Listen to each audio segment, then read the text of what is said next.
কতবার তোমায় ফোন করতে চেয়েও করা হয়নি, কত শত SMS লিখে শেষ পর্যন্ত সেন্ড করা হয়নি।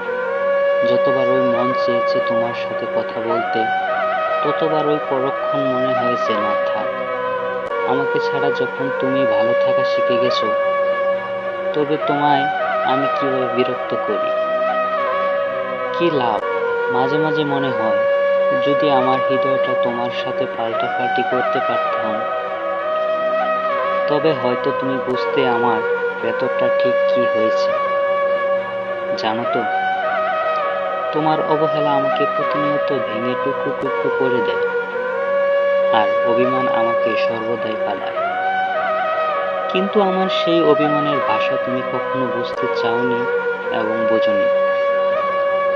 যদি আমি চেয়েছি, তবু বোঝাতে পারিনি। কিন্তু এভাবেই ব্যর্থ হয়ে আমি ব্যর্থতাকে স্বীকার করে নিয়েছি। তবু চাই তুমি সুখে থাকো। আর এভাবেই অনেকে কষ্ট পেলেও সে কষ্টগুলো কোনো এক সময় প্রকাশ করতে পারে। আর আমার এই না বলা কথাগুলো কখনো প্রকাশ তো দূরের কথা, কাউকে একবার বলার সাহসও আমার হয়নি।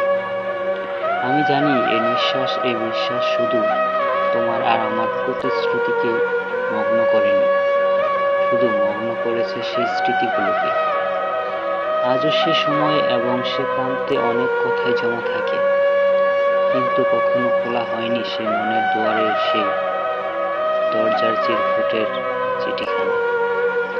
আমি সে দরজার সামনে দাঁড়িয়ে কতবার দেখতে চেয়েছি তোমার ওই রঙিন হাসি মুখে, কিন্তু সেখানে দুঃখ ভরা কান্না চোখ ছাড়া আর কিছু দেখতে পাইনি। তবে যাই হোক, ভালো যেহেতু বেসেছিলাম, ভালোবাসবো